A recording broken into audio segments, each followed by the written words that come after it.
Imagine yourself sitting in a warm, brightly lit room. You are perfectly safe.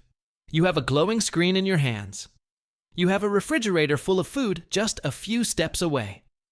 Now, erase all of it. Erase the sturdy walls. Erase the electric heater. Erase the comforting artificial light.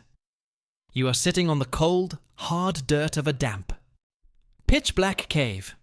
It is 40,000 years ago, and it has been snowing relentlessly for 7 unbroken days.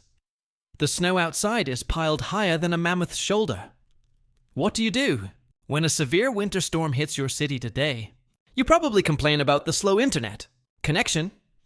You worry about grocery delivery delays. You might feel a little stir-crazy trapped inside your own comfortable home. But tens of thousands of years ago, a week-long blizzard was not a minor inconvenience. It was a brutal, terrifying test of human endurance. It was the ultimate crucible that forged human brilliance, social bonds, and your very capacity for abstract thought. You are shivering uncontrollably. Your breath forms thick, swirling white clouds in the freezing air of the cavern. The fire in the center of your shelter is shrinking. It desperately needs more fuel. But stepping outside the cave entrance means facing a blinding, white wall of razor-sharp ice and howling wind. How do you survive when nature aggressively locks you inside the earth? How do you keep your mind from shattering in the absolute darkness? You do not panic. Panic elevates your heart rate and wastes precious, irreplaceable energy. Your body is a biological furnace, and calories are the only currency that matters right now. You sit incredibly close to the other members of your tribe. Very close. Body heat is a shared, life-saving resource. You are packed densely together in the deepest, most sheltered alcove of the cave. The heavy darkness presses in from all sides, suffocating and complete. The roaring wind outside sounds exactly like a massive, hungry beast trying to tear the rocks apart. Are you afraid of the dark? You are overwhelmingly hungry. You have not tasted fresh meat in many days, but you and your tribe prepared for this exact, terrifying moment. During the brief, crisp autumn, you worked endlessly from dawn until dusk. You meticulously dried thin strips of venison over smoking, low-heat fires. You forcefully cracked open heavy animal bones to extract the rich, calorie-dense marrow hidden inside. You buried thick animal fat and tough root vegetables deep in the freezing earth at the very back of the cave. Now, you slowly chew on a leathery, tough piece of dried meat. It takes a very long time to chew. This is actually a good thing. Chewing occupies your anxious mind and slowly passes the agonizing time. What about hydration? Everything outside your shelter is frozen solid as a rock. You cannot just walk outside and eat handfuls of snow. Eating raw snow drastically lowers your core body temperature. It forces your body to burn massive amounts of calories just to melt the ice in your stomach. It can literally kill you. From the inside out, instead, you carefully gather loose snow from the very edge of the cave entrance. You melt it slowly in a watertight leather pouch placed cautiously near the glowing embers of the fire. You drink the lukewarm, ash-flavored water very slowly. Every single drop is precious. But true survival is not just about sustaining the physical body. It is about protecting the fragile mind. Imagine sitting in a pitch-black room for an entire week, with no phone, no books, and no music. Boredom can be just as dangerous as the freezing cold. Extreme. Boredom breeds deep frustration. Frustration breeds violent conflict within the tight-knit group. Conflict breeds a fatal despair. How do you keep the tribe from violently turning on each other in the claustrophobic dark? You work. Your hands are constantly, rhythmically moving, even in the dim, flickering orange light. You are completely busy. You scrape thick animal hides with razor-sharp flint stones. You aggressively knead and soften the stiff leather to make warmer, better-fitting winter clothes. You meticulously carve tiny, delicate bone needles for sewing. You repair the heavy wooden shafts of your hunting spears. You knap new flint blades, striking stone against stone with practiced, lethal precision. Every single tool must be perfectly balanced and ready for the exact moment the snow finally stops falling. The rhythmic, repetitive scraping and tapping of stone against bone echoes loudly in the cavern. It is a strangely calming, hypnotic sound. It is the undeniable sound of human purpose. And then there is the fire.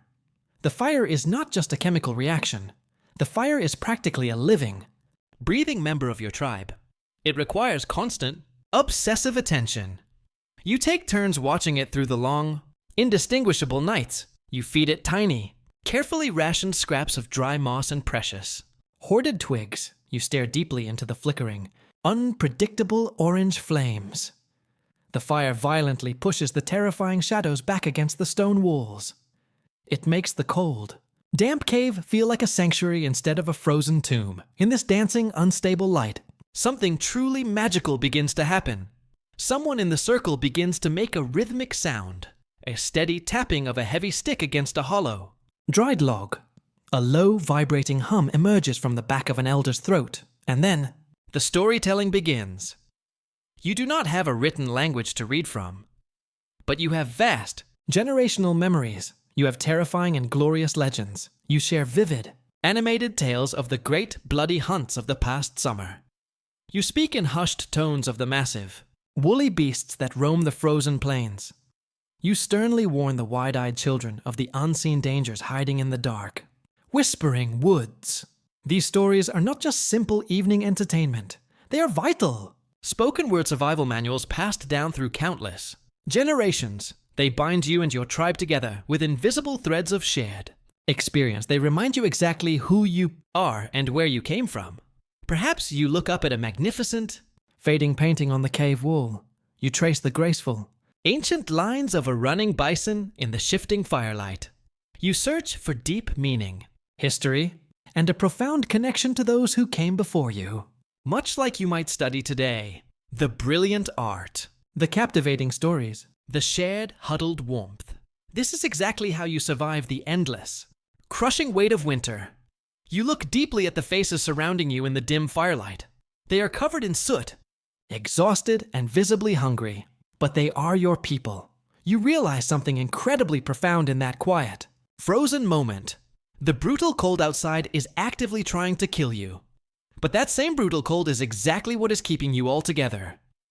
Without the harsh, unforgiving winter, you would scatter across the endless plains. The heavy snow violently forces you to stop running. It forces you to sit together in tight proximity. It forces you to communicate, to share, and to connect on a much deeper, more human level. The days slowly blur into indistinguishable nights.